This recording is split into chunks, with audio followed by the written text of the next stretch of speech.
जब तक देहाध्यास है तब तक सम्मान और अपमान का बोध रहेगा। ये बात बड़ी महत्व की। जब तक देहाध्यास है तब तक अपमान और सम्मान का बोध रहेगा।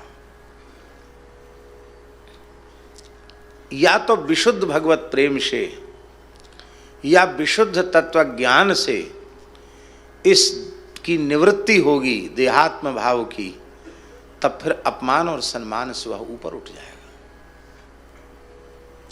पुराणों में सुखदेव जी का प्रसंग आता है। जब जनक जी के यहाँ सुखदेव जी महाराज गए तो कितने कितने प्रतिकूल व्यवहार उनके साथ हुए, लेकिन अत्यंत निर्विकार पुरुष की तरह सुखदेव जी यथावत खड़े हुए।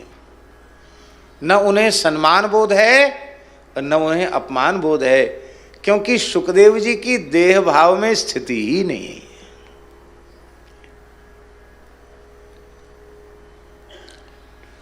धर्मराज युधिष्ठिर कह रहे हैं महाभारत में गुरु जी कि मैं अब वह उत्तम सन्यास ग्रहण करूंगा जिसका ग्रहण करने वाला व्यक्ति इस प्रकार का हो जाता है।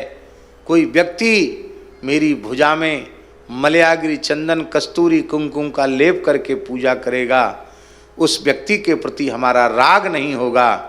और कोई व्यक्ति वसूले से हमारी भुजा को छील छील करके काट काट करके समाप्त करेगा, उसके प्रति मेरा द्वेष नहीं होगा।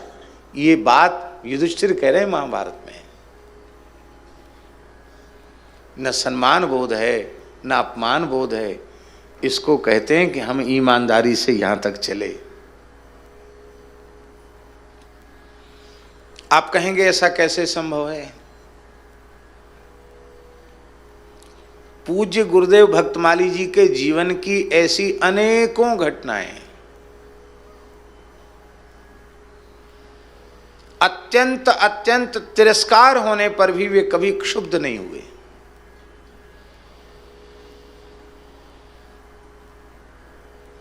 किसी अवस्था में उनके भीतर क्षोभ देखा ही नहीं। भयंकर प्रतिकूल से प्रतिकूल व्यवहार होने पर भी क्षोभ नहीं देखा। इसी वृंदावन की घटना है। एक व्यक्ति ने महाराज जी के साथ छल किया। प्रेस में काम करने वाला व्यक्ति, और सुदामा कुटी में महाराज जी रहते थे। मशीन के नाम से उस समय अक्षर कंपोजिंग के अलग अलग अक्षर होते थे। अब तो दूसरा ढंग हो गया छपाई का। उसकी कंपोजिंग करनी पड़ती थी कि एक चिमटी से उठा करके अक्षरों से, फिर कई बार प्रूफ रीडिंग की जाती थी। महाराज जी बहुत श्रम करते थे। तो उस व्यक्ति ने स्याही के नाम से, कागज के नाम से, मशीन के नाम से तमाम पैसा ले लिया। और जब पैसा बढ़िया मोटा पैसा उसके पास पहुंच गया, उस व्यक्ति ने आना जाना बंद कर दिया। अब खोजे तो पता ही नहीं चले कहाँ रहता है। महाराज जी ने कहा पंडित जी खोजो। तो उसकी प्रेस का नाम था फाइन प्रिंटिंग प्रेस। मुसलमान था।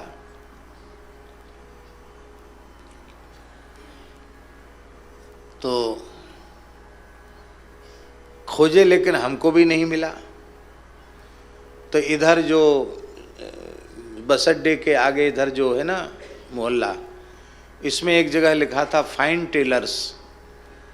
तो हमने मन में सोचा कि फाइन प्रिंटिंग प्रेस और फाइन टेलर्स तो कुछ न कुछ तो नाम तो मिलजुल रहा है, इससे पूछा जाए। पूछा तो उसका भाई निकला। बोले हाँ वहाँ रहता है। बाबा जी आपको क्या काम है? कि बहुत ज़रूरी काम है। गए तो हमको वो मिल भी गए। हमने कहा रिक्शा में बैठो चलो महाराज जी। बोले मुझे फुर्सत नहीं है। मैंने कि चलो अभी चलो। तो आ गया। महाराज जी ने कहा भाई आपने काम बंद कर दिया, सूचना भी नहीं दी, काम अटका पड़ा है, पैसा आपके पास पहले सब पहुंच चुका है। इतना सुनते ही वो क्रोध में भर गया। बोले फिजूल की बातें मत करो। एकदम बदतमीजी पर उतर आया। फिजूल की बातें मत करो।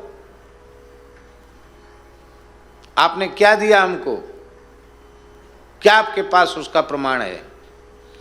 तो महाराज जी ने गीता दयानंदनी डायरी दिखाई, कब किस तारीख को तुमको क्या पैसा दिया। बोले तुम्हारी पुस्तक, तुम्हारी कॉपी और तुम्हारी कलम, कुछ भी लिख लो, मैं नहीं मानता, मेरा आपका कोई हिसाब किताब नहीं, और आइंदा मुझे परेशान मत करना, खबरदार, मुझे मत बुलाना। मुझे प्रेस के काम में फायदा नहीं था, इसलिए मैंने प्रेस बंद कर दी। महाराज जी बोले, बिल्कुल नाराज नहीं हुए, हमको क्रोध आ रहा था, वो महाराज जी से ऐसा व्यवहार कर रहा है। और महाराज जी मुस्कुराकर बोले, आपको आवश्यकता थी, आपने पैसों का उपयोग कर लिया, कोई बात नहीं, गृहस्थ में बहुत आवश्यकताएं होती हैं, पर आप झूठ न बोलें, आपको काम में फायदा नहीं था, आपने काम बंद कर दिया, इसमें आप स्वतंत्र हैं, लेकिन आप झूठ न बोलें, बस ये कहा महाराज। इतना सुनते ही फिर एकदम गरम जाने लगा। तो महाराज जी बोले, उसका नाम लेकर, जफर साहब प्रसाद लेकर जाइए। तो एक दोना में श्याम भोगी और 2 बूंदी के लड्डू दिए। हमने कहा महाराज जी वो तो दुष्टता का चरम सीमा पर जा रहा है, वो आप मुस्कुरा कर उसको प्रसाद लेके जाइए, प्रसाद और दे रहे हैं। बोले कोई बात नहीं। बोले धन के कारण बड़े बड़े बुद्धिमान लोगों का मन खराब हो जाता है, तो बेचारा साधारण मनुष्य है। संस्था सुदामा कुटी है, संस्था को घाटा नहीं दिखाया जाएगा, इस घाटे को हम अपने सिर पर लेंगे, कहीं से भी पैसा जुटाकर इस घाटे को पूरा करेंगे, दूसरी प्रेस में काम कराएंगे, कोई बात नहीं। 1-1.5 महीने के बाद गुरुजी, उसने गाड़ी खरीद ली थी महाराज जी के पैसे से, और उस गाड़ी का एक्सीडेंट हो गया, गाड़ी बंद हो गई, बहुत संकट में पड़ गया। प्रेस भी कुछ बेच दी थी उसने, एक अद्धा थी उसके पास, छोटी मशीन थी, अद्धा मशीन, बड़ी मशीन बेच दी थी।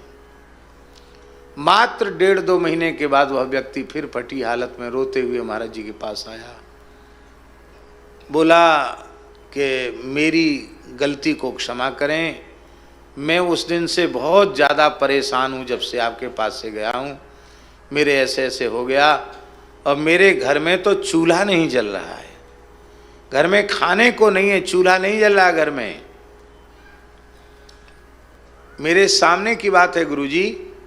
यह सुनकर महाराज जी की आंख से आंसू बहने लगे। अरे राम राम राम राम, घर में रोटी नहीं मिल रही है? बोले हाँ, कुछ नहीं महाराज, मैं सच्चे कह रहा हूँ आपसे। और कहते मैं चोर हूँ, मुझे मारो। महाराज बोले अरे राम राम, मैं तो आपको चोर नहीं कहता, आप स्वयं ही अपने को चोर कह रहे हैं। महाराज जी ने अलमारी खोली, 2000 रुपये निकले। बोले लो, इसको चूल्हा चिताने के काम में लेना, अपने घर में भोजन आदि के काम में लेना, दूसरे काम में इस पैसे को मत लेना, लो अपने घर का काम करो। बोला बाबा साहब मैं बेरोजगार हो गया हूँ, मेरी अद्धा मशीन है, कुछ प्रेस का काम भी मुझे दीजिए। तो महाराज जी ने एक रामस्तुति की छोटी पुस्तक उसको छापने के लिए दी, और बोले तुम्हें इस समय आवश्यकता है तो बिना पुस्तक छपकर आए, इसका लगभग इतना अनुमानित व्यय होगा, उसका पेमेंट पहले दे दिया। और पेमेंट देकर हाथ जोड़कर बोले कि अब हमने बड़ा काम दूसरी प्रेस को दे दिया है, अब मेरे पास कोई काम नहीं, अब आप द्वारा कष्ट मत करना। हमने कहा महाराज जी ये तो दुष्टता की चरम सीमा पर है, और आप इस प्रकार का व्यवहार इसके साथ कर रहे हैं। ऐसे बेईमान गद्दार आदमी को तो बिल्कुल घुसने नहीं देना चाहिए। महाराज जी बोले पंडित जी पापानां वा शुभानां वा वधारहाणां प्लवंगम कार्यम कारुण्यमारेण न कश्चिन्नापराध्यति। यह केवल दूसरों को समझाने के लिए नहीं है, स्वयं समझने के लिए भी है, स्वयं व्यवहार में स्वीकार। न कश्चिन्नापराध्यति, कौन ऐसा है जिससे अपराध न बने। कोई भी दुखी प्राणी, अपराधी से अपराधी प्राणी यदि दुखी है तो उस दुखी पर तो दया होनी चाहिए। कितनी ऐसी जीवन की घटनाएं। अब ये कोई पुस्तक में पढ़ी हुई बात नहीं बता रहे हैं, कोई 100-200 साल पुरानी घटना भी नहीं सुना रहे हैं। ऐसी अनेकों घटनाओं को मैंने प्रत्यक्ष देखा।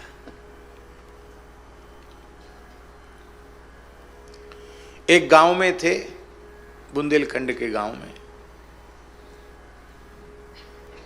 हम भी थे महाराज जी के साथ।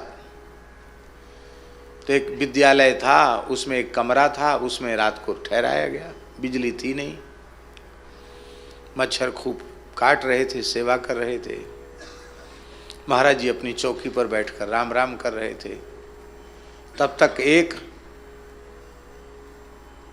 पिए हुए उसी गांव का एक आदमी नशा में मत वाला पिए हुए आया। वो आके सीधे ही आसन पे महाराज जी के बैठ गया। तो महाराज जी थोड़ा ऐसे खिसक गए, माने वो ठीक से बैठ जाए, वो बैठ गया। कहो गुरु कैसे हो? महाराज जी ने हाथ जोड़कर कहा, भगवान आपकी कृपा है। अब वो गुरुजी वृंदावन कहना भूल गया। पहचान तो रहा था महाराज जी को नशे में, पर गुरु गोवर्धन से कब आए? तो महाराज जी बोले कि कुछ दिन हो गया इसी क्षेत्र में घूम रहा हूं। अरे मैंने कहा भाई उतरो भाई। बोले चुप रहो, मेरे महाराज हैं, मैं इनसे बात नहीं कर सकता। महाराज बोले शांत रहो, उठ के पर अच्छा गुरु चलें? हाँ पधारो। चला गया। हमने कहा महाराज जी इस गांव में आप आते हैं, बताइए कैसे लोग हैं? ऐसी जगह तो ठहराया और देखो नशा करने वाला। बोले नशा किए हुए था? हाँ नशा किए हुए था, उसके मुंह से बदबू आ रही थी। आप बोले जहाँ अधिक आत्मीयता होती है वहाँ सब मर्यादा भूल जाती है। बहुत प्रेम करता होगा वो व्यक्ति, इसलिए बैठ गया निकट से।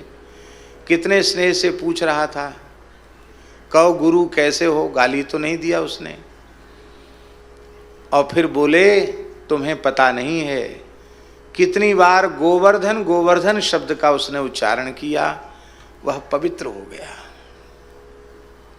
इसलिए तुम अपना आसन बासन ठीक रखो। और फिर महाराज जी ने कपड़ा अपना धो दिया, अपना आसन पवित्र ही रखा, लेकिन किसी भी अवस्था में क्षुब्ध न होना, ये विचित्र बात थी उनके जीवन। अब इतना तो हम आपको अपना अनुभव के आधार पर बता सकते हैं। 1981 से लेकर 2006 तक कितना समय हुआ? कितने वर्ष का समय हुआ है? 25 वर्ष का समय। इस 25 वर्ष के समय में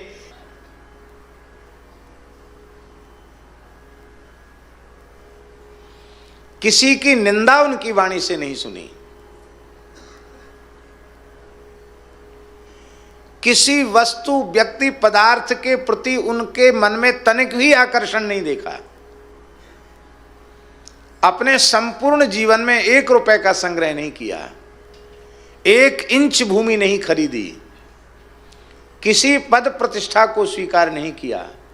अभ्यागत साधु की तरह अपना सारा जीवन व्यतीत कर दिया।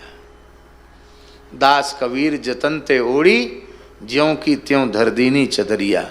इसलिए हम तो आग्रह करते हैं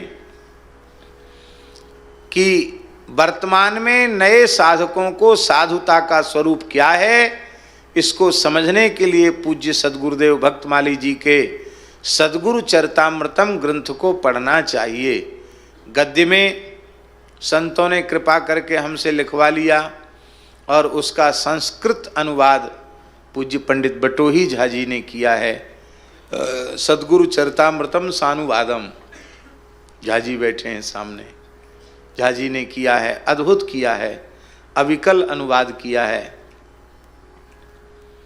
तो इसीलिए कहते हैं, पूज्य बक्सर वाले मामा जी ने ये बात कही थी, भैया प्रचार प्रसार के बल पर बहुत से लोग महात्मा बन जाते हैं, साधु बन जाते हैं, पर जिनके प्रत्येक व्यवहार में साधुता का परम परम आदर्श है, ऐसे पूज्य हमारे बाबा सरकार, उनके जीवन के संस्मरण संग्रहित होने चाहिए, क्योंकि भविष्य में साधकों का ये पथ प्रदर्शन करेंगे।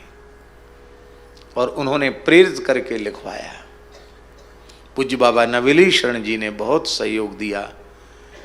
और मामा जी के सहसा अंतर्धान होने के बाद एक बार तो हमारा विचार बंद हो गया कि अब नहीं कुछ लिखना है। फिर पूज्य रमन रेती वाले महाराज जी ने प्रेरित किया कि नहीं, प्रेरित ही नहीं किया, दूसरे दिन प्रेस वाले को भेज दिया। बोले पूरे स्मृति ग्रंथ के प्रकाशन का खर्च रमन बिहारी सरकार वहन करेंगे और ये काम करना ही है। तो सारा आर्थिक भार उन्होंने वहन किया और बहुत सुंदर इतना मोटा स्मृति ग्रंथ है पूज्य महाराज जी का, जिसमें उनका व्यक्तित्व, उनका कृतित्व सब कुछ सार रूप में संग्रहित किया गया।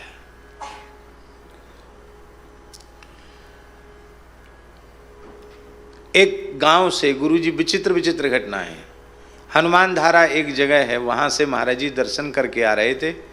सर्दी का समय था, हम भी साथ में थे। तो गांव के देवता, ग्राम देवता चबूतरों पर रहते हैं और किसी किसी के सिर भी आते हैं, गांव में होता है ऐसा। तो एक नाई बोला, महाराज ये हमारे ते के गौण बब्बा आए पाँव पल्लो, बुंदेली भाषा में, हमारे यहाँ के गौण बब्बा नाम के देवता, इनको प्रणाम कर लो। तो महाराज जी ने कपड़ा का जूता पहने थे, उस साधारण सा जूता जो बिना फीते का आता है, तुरंत जूता एड़ी से ही जूता खोला। सर्दी थी तो सिर पे कपड़ा बांधे थे, उसको खोला और चबूतरे पे सिर रखकर प्रणाम करके बोले, जो सी सो सी तब चरण नमामि, मोह पर कृपा करिए अब स्वामी। ये हम सुन रहे हैं चौपाई, जो सी सो सी तब चरण नमामि, मोह पर कृपा करिए अब स्वामी। और ऐसा कहकर भावुक हो गए। हम चप्पल पहन के थोड़े दूर खड़े थे, हम तो केवल देखते रहे, कुछ बोले नहीं। जब निवास पर पहुंचे तो महाराज जी बोले, पंडित जी सायं संध्या करो, स्नान संध्या करो। तो हम संध्योपासन करने बैठ गए। बिल्कुल प्रमाद सहन नहीं करते थे, प्रातः संध्या करो, सायं संध्या करो, निर्देश दे करके संध्या किया। जब किया, संध्योपासन के बाद हमने प्रणाम किया। प्रणाम करके महाराज जी से पूछा, महाराज जी कुछ पूछना चाहते हैं? अब पूछो। कहा ये तो किसी के सिर आते हैं तो एक प्रकार से भूत प्रेत ही हुए ना, जिनको लोग ग्राम देवता कहते हैं। और गौण तो एक क्षत्रियों से थोड़ी नीची जाति क्षत्रियों में होती है, वो होते हैं। तो अवंद्य का वंदन करना। महाराज जी हंसने लगे, बोले अच्छा है तुमने नहीं किया, तुम ब्राह्मण हो, पंडित हो, हमने कर लिया। क्यों? बोले जड़ चेतन जग जीव जत सकल राममय जान, बंदऊ तिनके पद कमल सदा जोर जुगपान, सी राममय सब जग जानी, करहूँ प्रणाम जोर जुगपानी। यह बात केवल दूसरों को समझाने के लिए है कि स्वयं मानने के लिए है? दूसरी बात उन्होंने कही कि तुम्हें श्लोक भूल गया। एकादश में भगवान कह रहे हैं भागवत के 11वें स्कंद में, विसृज्य स्मय मानान स्वान व्रीडान च लौकिकीम, प्रणमे दंडवत भूमौ आस्व चांडाल गोखरम। प्रणमेद विधिलिंग का प्रयोग है। प्रणाम करे किसको? आश्व चांडाल गोखरम। अपने स्वार्थ की पूर्ति के लिए अपूज्य का वंदन नहीं करना चाहिए, पर भगवत भाव से किसी को भी प्रणाम किया जा सकता है। अब फिर ये किसी न किसी का हित ही करते हैं। बोले नामदेव जी तो प्रत्यक्ष प्रेत में परमात्मा का दर्शन कर सकते हैं। आज मेरे आए लंबकनाथ, धरती पाँव स्वर्गलो, धरती पाँव स्वर्गलो, माथो जोजन भरी भरी हाथ, शिव सनकादिक पार न पावें, तैसी सखा विराजित साथ, नामदेव के प्रभु अंतर्यामी कीनो मोहि सनाथ। नामदेव जी प्रत्यक्ष प्रेत में विठ्ठल भगवान का दर्शन कर रहे हैं और हमने एक ग्राम देवता को नमस्कार कर लिया तो आपको समस्या हो रही है। तो हम समझ गए महाराज जी सब में भगवत भाव रखते थे। कैसी उनकी विचित्र स्थिति थी। यहाँ मलुक पीठ में तब निर्माण नहीं था, पुराना मंदिर था। महाराज जी मलुक पीठ में निवास करने लगे थे और हॉल का काम चल रहा था। तो आचार्य नेत्रपाल जी हैं, हमारे साथ श्री रंगलक्ष्मी विद्यालय में पढ़े हुए हैं। तो उन्होंने कहा यहाँ कुछ लोगों को भागवत पढ़ा दिया कि मैं कहा ठीक है। वो भागवत पढ़ाने आते थे। तो पौष शुक्ला षष्ठी पूज्य महाराज जी की आविर्भाव की तिथि है, जन्म की तिथि है। तो हमको याद था, तो हमने कहा महाराज जी से पूछेंगे तो महाराज जी तो बिल्कुल निषेध करेंगे इसका, अब वो प्रसन्न नहीं होंगे। लेकिन हम लोग कम से कम महाराज जी का पूजन करके पहली बार ये चेष्टा की गुरुजी कि महाराज जी का जन्म उत्सव मनावें। तो ये कहा गया कि किसी को बताना नहीं है। और महाराज जी से कहा महाराज जी भागवत विद्यालय में आप थोड़ी देर चलिए, वहाँ हम लोग आपका पूजन करना चाहते। महाराज जी सहज भाव से आ गए, बैठ गए।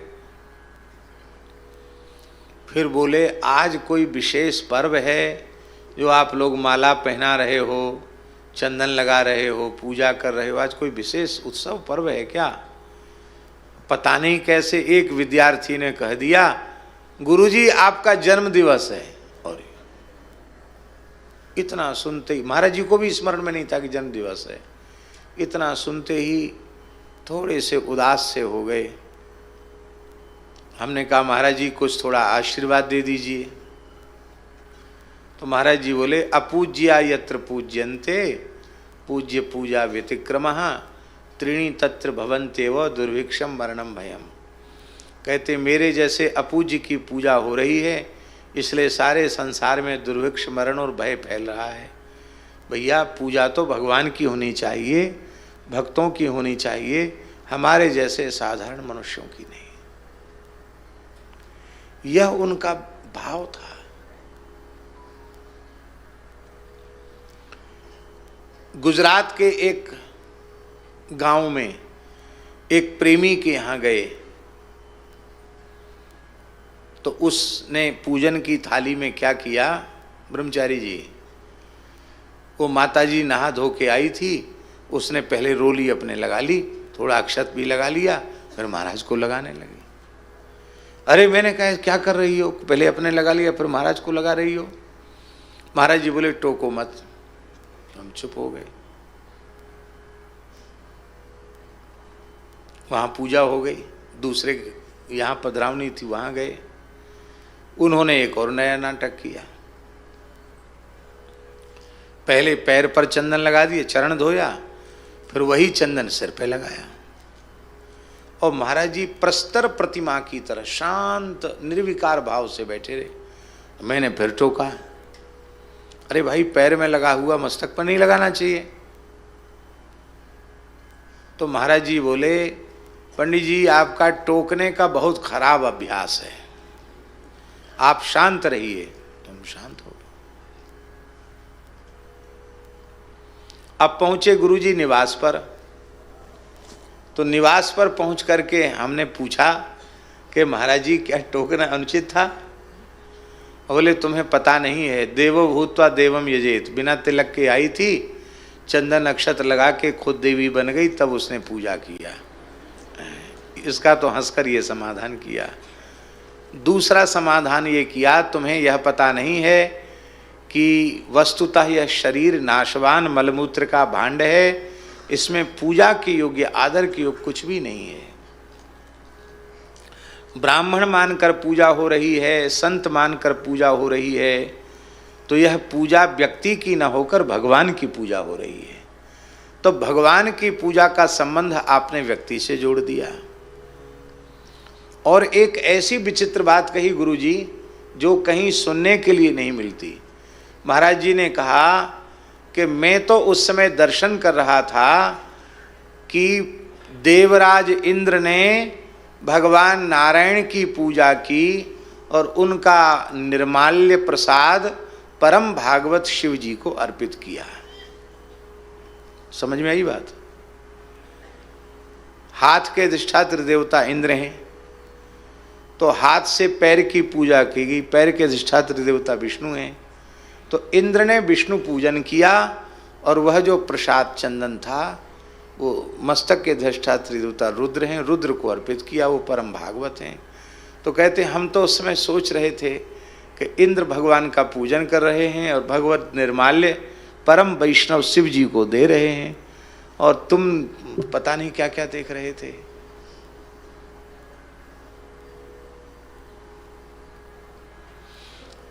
उनकी आध्यात्मिक अवस्था कितनी उन्नत थी, इसको पूज्य मिश्री जी गुरु जी ने बहुत निकट से अनुभव किया।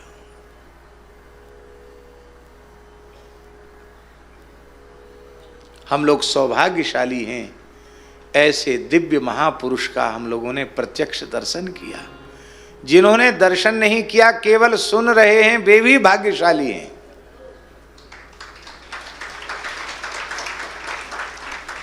सारे लक्षण प्रत्यक्ष विद्यमान थे। हार्दिक धन्यवाद प्रिय भक्तों, आपने समय निकालकर भोले की भक्ति को सुना, इसके लिए हम आपके हृदय से आभारी हैं। यदि हमारे इस भक्ति संदेश ने आपके मन को स्पर्श किया हो तो कृपया चैनल को लाइक, शेयर और सब्सक्राइब जरूर करें, ताकि यह अमृतवाणी और अधिक आत्माओं तक पहुंच सके।